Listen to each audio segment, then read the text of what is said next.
सभी भाइयों को मेरा नमस्कार। मैं अभी असिस्टेंट पॉइंट्समैन के पद पर कार्यरत हूँ, अजमेर जोन के जयपुर डिवीज़न से। और मैंने अजमेर जोन से ही फॉर्म लगाया था और उसमें मुझे जयपुर डिवीज़न ही मिला है। जिस जंक्शन पे मैं कार्यरत हूँ वो मेरे घर से 30 किलोमीटर दूरी पे है, तो आप समझ सकते हो कि इतनी पास में नौकरी लेना कितना मुश्किल हो सकता है और कितनी मेहनत लगी होगी, कितने तरीके से तैयारी की होगी। मेरे 79 नंबर थे 100 में से, और मेरी रैंक अजमेर जोन में 53 थी। मैंने जनरल क्वालिफाई किया था, वैसे मैं ओबीसी से हूँ, तो आप इस चीज़ को समझ सकते हो। मैं चाहता हूँ कि मैं अभी जो भर्ती है, एग्ज़ाम होने वाला है, तो उसके लिए मैं आपको कुछ गाइड कर सकूँ, ताकि आप भी अच्छा नंबर लाकर अपने सपने साकार कर सको और एक नौकरी ज़रूर ज्वाइन कर सको। ये सब चीज़ें तो सब अपने वीडियो में बता देते हैं कि कैसे तैयारी करनी है, क्या पढ़ना है, कहाँ से पढ़ना है, कौन सी बुक पढ़नी है, ये सब चीज़ें बता देते हैं।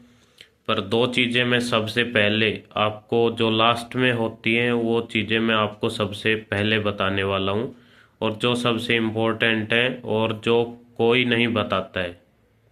उसमें पहली चीज़ ये है कि आपको ये चीज़ समझना होगा कि हम सबसे ज़्यादा क्या सोचते हैं। हाँ, तो सबसे इम्पोर्टेंट बात ये होती है कि कोई भी एग्ज़ाम होता है या कोई भी पेपर हम प्रीवियस देखते हैं या कोई एग्ज़ाम देने जाते हैं, तो यही चीज़ देखते हैं कि भाई जो सबसे टफ क्वेश्चन होते हैं, जो लगभग किसी से नहीं होते, हमारी नज़र उस पे होती है, जिससे हमारा माइंड मतलब डाइवर्ट हो जाता है और हम मतलब थोड़ा ऐसा फील करने लगते हैं कि कैसे एग्ज़ाम पास होगा, कैसे क्या होगा। रियलिटी तो ये है कि 100 में से अगर हम 20-22 क्वेश्चन को टच भी ना करें, उनको देखे भी ना, बिल्कुल छोड़ दें, तो भी हमारा सिलेक्शन बहुत अच्छे नंबरों से हो सकता है। ये चीज़ सबसे बड़ी ध्यान रखनी है। जो सबसे टफ क्वेश्चन आते हैं, जिनका पता ही नहीं चलता कि कहाँ से पूछे जा रहे हैं, इतने टफ क्वेश्चन कैसे सॉल्व होंगे, वो चीज़ें हमें उन पे ध्यान ही नहीं देना है बिल्कुल भी। हमको ये लेके चलना है कि 100 में से 75 क्वेश्चन के लगभग हमको पास करना है, बस। उसके अलावा दूसरी बात यह है कि हमको शुरू से ही माइंड में ये बना लेना है कि किसी का एग्ज़ाम बहुत टफ आता है, किसी का एग्ज़ाम बहुत इजी आता है, तो अलग अलग शिफ्ट में होते हैं, तो ये डिफरेंट रहता है। तो हमको खुद की तैयारी पे विश्वास रखना है। जैसे हमसे 100 में से अगर 60 क्वेश्चन भी हो रहे हैं, 55 क्वेश्चन भी हो रहे हैं, और हमारी तैयारी अच्छी है, हमें विश्वास है, तो हमको उससे ऊपर तुक्के नहीं मारने हैं कि भाई हम तुक्के मार रहे हैं, 80 तो होने ही चाहिए, ऐसे सिलेक्शन कैसे होगा। ये हमारी ओनली सोच है, इससे हमारा नुकसान ही होगा, उससे बेस्ट कुछ भी नहीं हो सकता। क्योंकि ओनली हमारा नुकसान होना है। नेगेटिव मार्किंग इसीलिए लगाई जाती है कि हम कोई भी तुक्का मारे और हमारा गलत निकल जाए। खूब एवरेज लगा के देख लेना, खूब तुक्के मार के देख लेना।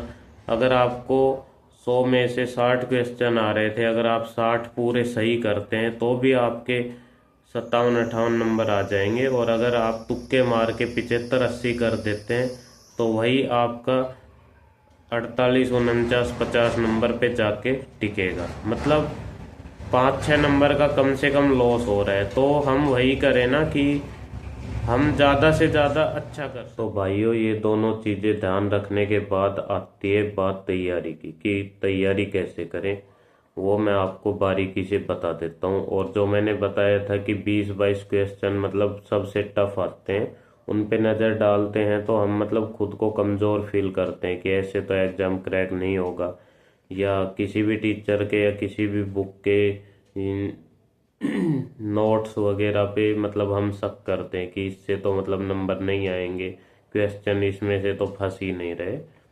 इसलिए मैंने वो चीज़ बताई थी, और आगे भी बता दूंगा उसका क्या फ़ायदा है। अब बात आती है जैसे मैथ। मैथ आती है 25 नंबर की, रेलवे ग्रुप डी के अंदर। तो सबसे पहले हमको मैथ का सिलेबस देखना है। सिलेबस का अर्थ ये है कि मतलब हमको टॉपिक देखना है, कौन कौन से टॉपिक आते हैं। उसके लिए हम यूट्यूब से अलग अलग टॉपिक भी पढ़ सकते हैं, या किसी का भी अगर बैच ले रखा है तो उसमें कोई दिक्कत ही नहीं है, वो पूरा सिलेबस करा ही देते हैं सर। पूरा सिलेबस कर लेना है, या तो पूरा सिलेबस देखो कि क्या क्या आ रहा है टॉपिक, और उसको एक एक क्लास से ऐसे पूरा कर लीजिए किसी भी टीचर से, यूट्यूब से। या फिर अगर आप खुद तो मैथ पढ़ नहीं पाते, लोग बहुत कम पढ़ पाते हैं, इसलिए किसी का बैच ले लीजिए 100-200 रुपये में, और वहाँ से पढ़ लीजिए पूरा मैथ। पढ़ने के बाद बात आती है प्रैक्टिस की। मेरा फर्स्ट मानना ये है कि जो आपका नोट्स होता है, जब टीचर पढ़ाते हैं तो उनको मतलब बारीकी से ध्यान दीजिए। लास्ट में ये होना चाहिए कि आपको जो पढ़ाया गया है, जो नोट्स आपके पास है, वो आपको प्रॉपर तरीके से आते हैं। उनमें से आपको कोई भी क्वेश्चन दे दिया गया तो आप सॉल्व कर दोगे। सबसे बड़ी बात ये होती है, क्योंकि मैथ और रीजनिंग को जितना आप निकालेंगे खुद से, उसी चीज़ को बार बार एक्सरसाइज करेंगे, तो उससे आपका टैलेंट ऑटोमेटिक बढ़ता चला जाता है। दूसरी चीज़ों के पीछे मत भागिए, ये मत देखिए कि क्वेश्चन अभी हमसे सॉल्व नहीं हो रहे, ये वो। जो आपने सिलेबस किया है, जो नोट्स बनाए, उनको बार बार एक्सरसाइज कीजिए, उनको बार बार रिवाइज कीजिए, पेन लेकर उनसे सॉल्व कीजिए क्वेश्चन को, नोट्स वगैरह सबको। मैथ और रीजनिंग को पेन से लिख के रफ कॉपी में सॉल्व करना है, ये सबसे अच्छा तरीका है। इसी प्रकार से रीजनिंग का सिलेबस पूरा करना है। पहले नोटिफिकेशन में जो सिलेबस होता है वो देख लेना है, और अगर किसी भी कोचिंग वाले से भी कर सकते हैं हम। बड़ी बड़ी कोचिंग वाले पूरा सिलेबस बता देते हैं, वहाँ से सिलेबस देख के हम एक एक टॉपिक वाइज पूरा सिलेबस कंप्लीट कर लेंगे और नोट्स बना लेंगे उनके। या फिर किसी का कोर्स ले रखा है तो वो फिर पूरा नोट्स और पूरा सिलेबस करा ही देते हैं। फिर उसका बार बार रिवाइज करना है, 2-3 बार पूरे नोट्स रिवाइज करने हैं, पेन से सॉल्व कर करके।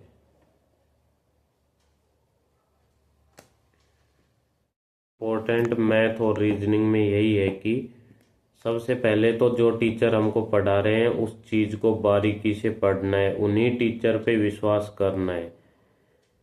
कोई भी टीचर हो, कोई भी बुक हो, बेस्ट होती है, बेस्ट होती है। ये नहीं देखना है कि ये टीचर कम पढ़ा रहा है, ये ज़्यादा पढ़ा रहा है, इस बुक में कम है, इसमें ज़्यादा है। ये चीज़ बिल्कुल नहीं देखनी है। खुद पे विश्वास रखना है, और अपना जो मेंटर है, जो टीचर है, उस पे पूरा विश्वास रखना है कि हमको इन्हीं से पढ़ना है, और ये जो बताएंगे उसी गाइडेंस पे चलना है, और उसी की प्रैक्टिस करनी है, अच्छे से बारीकी से ध्यान से पढ़ना है।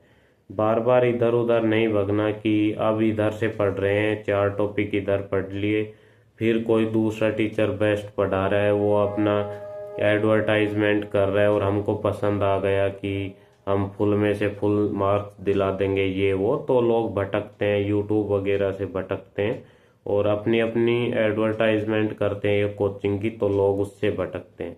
आपने जिसका भी सिलेबस लिया है, जिसका भी कोर्स लिया है, उसी को कंप्लीट कीजिए, और सच्चे दिल से खुद पे विश्वास रखिए और अपने टीचर पे विश्वास रखिए। भटकिए मत इधर उधर। जो भी है, जो भी टीचर है, जो भी बुक है, सफिशिएंट है कोई भी एग्जाम निकालने के लिए। सबसे बड़ी बात यही होती है। यही बात ध्यान देने योग्य है। इधर उधर मत भटकिए, बस टाइम वेस्ट होता है उस चीज़ में। उसके अलावा अपना आता है जीके का। जीके का आप कहीं से भी कोर्स पूरा कर सकते हैं, या लूसेंट वगैरह की बुक अच्छी आती है, लूसेंट भी पढ़ सकते हैं अगर कोई पढ़ पाता है तो। नहीं तो आप अगर बिगिनर्स हैं तो आप कोई भी बुक अगर पढ़ पा रहे हैं तो बुक पढ़ लीजिए, नहीं किसी भी सर का कोर्स ले लीजिए, यूट्यूब वगैरह से कर लीजिए। कोई भी कोर्स हल्का नहीं है, बिल्कुल सफिशिएंट होता है। विश्वास करके उनके नोट्स बनाइए, उनको समझिए, जिससे आपको समझ आ जाएगी कि जीके में क्या है क्या नहीं है, पूरा नॉलेज पता लग जाएगा। पूरे नोट्स आपके तैयार हो जाएंगे। अपने हाथ से हैंड रिटन नोट्स बनाइए और उनका रिवीजन कीजिए, तैयार कीजिए चीज़ों को। उसके अलावा स्टैटिक भी ऐसे ही किसी के कोर्स लेके यूट्यूब से, या फिर किसी भी बुक से कर सकते हैं, जैसे RWA वगैरह की बुक्स आती हैं, और भी बहुत सी बुक आती हैं स्टैटिक की। हर एक बुक मैं बार बार बोल रहा हूँ, मतलब सफिशिएंट होती है, सफिशिएंट होती है, बस भरोसा करना होता है, उन्हीं से एग्ज़ाम निकल जाता है, कोई बड़ी बात नहीं है। उसके अलावा करंट अफेयर्स आप मंथली यूट्यूब से देख सकते हैं, और लास्ट में अगर पढ़ना चाहें तो आप स्पीडी की बुक पढ़ सकते हैं ला के, अगर आप पढ़ पा रहे हैं तो। नहीं तो मंथली और ईयरली आप देख सकते हैं। लास्ट 1 साल की करंट अफेयर्स तो तैयार होनी ही चाहिए। बात रही साइंस की, साइंस का मैंने क्या किया था, सबसे पहले तो आप NCERT की 10th क्लास की बुक ले आइए, और उसको बिल्कुल बारीकी से पढ़िए, बिल्कुल एक एक चीज़ आपको एक एक लाइन समझ में आनी चाहिए, और जो भी मोस्ट इम्पॉर्टेंट है उनको हाईलाइट कर लीजिए पेन से या पेंसिल से। 2 या 3 बार उस NCERT बुक्स को पढ़िए, थोड़ा प्रीवियस ईयर देखिए, और आपको लगे कि फिजिक्स या केमिस्ट्री में आपको पता लग जाएगा प्रीवियस देखने से कि भाई ये टॉपिक सबसे इम्पोर्टेंट है और थोड़े डिफ़िकल्ट हैं, उन चीज़ों पे बिल्कुल ध्यान देना है। ये सब पूरा करने के बाद इससे, जैसे साइंस में NCERT, तो इससे हमारा सिलेबस कंप्लीट हो जाएगा। तो सिलेबस पूरा कंप्लीट होने के बाद हमको देखना है कि रीजनिंग में हमको कौन से टॉपिक नहीं आते, मतलब कम आते हैं। ये चीज़ें सबके साथ होती हैं, और हम क्या सोचते हैं कि क्या पता नहीं आए इनमें से क्वेश्चन, या कर देंगे सही, ये सब चीज़ें होती है। नहीं, क्योंकि 100 में से हमने ये सोचा है कि 20-22 क्वेश्चन तो ना भी करेंगे तो भी कोई दिक्कत नहीं हो रही है ना। पर 70 से 75 क्वेश्चन तो हमको पहुंचना है, इतनी अप्रोच तो होनी चाहिए। वो तो एग्ज़ाम के हिसाब से लेवल तय होगा कि हमारे 60 क्वेश्चन भी सिलेक्शन के लिए बहुत है, पर हमको ये सोच के चलना है कि 70-75 क्वेश्चन तो हमको सॉल्व करना ही है। और जो आदमी सिलेबस कर लेता है, अच्छे से पढ़ लेता है, वो 60 से 62 क्वेश्चन कभी भी कर देगा। बात आती है उससे 60 से प्लस जाने की और 75 तक जाने की, तो वही बंदा पहुंच पाता है जो धीरे धीरे अपनी बारीकियां ख़त्म करता है, वो धीरे धीरे अपना स्कोर बढ़ाता है। ये चीज़ें होती है मेन। तो इसके लिए हमको क्या करना है कि हमको ये देखना है कि रीजनिंग हमने पढ़ी है, तो इसमें सबसे टफ क्वेश्चन किस टॉपिक से बनते हैं और कौन सा टॉपिक हमको सबसे कम आता है। उसको आप धैर्य से और शांति से उस पर ज़्यादा ध्यान दीजिए। बाकी टॉपिक जो नॉर्मल टॉपिक हैं आपको आते हैं, उसको नॉर्मली आप बस प्रैक्टिस करते रहिए।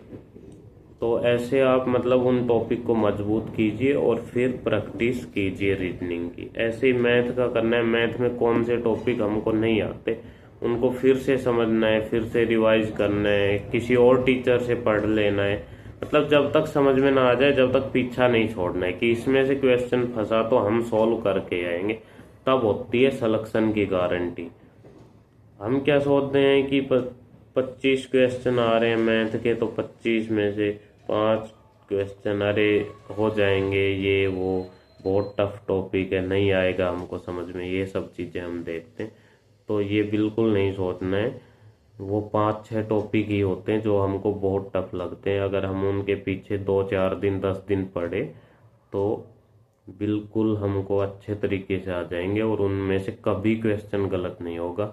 ये होती है स्ट्रेटजी। तो इस प्रकार से अपनी तैयारी कीजिए और सिलेक्शन लीजिए। बाकी मैं छोटी छोटी चीज़ों पर वीडियो बनाता रहूँगा और आपको गाइडेंस देता रहूँगा। अगर आपको मेरा गाइडेंस अच्छा लगे, मेरी वीडियो हेल्पफुल लगे, तो चैनल को सब्सक्राइब कर लीजिए। और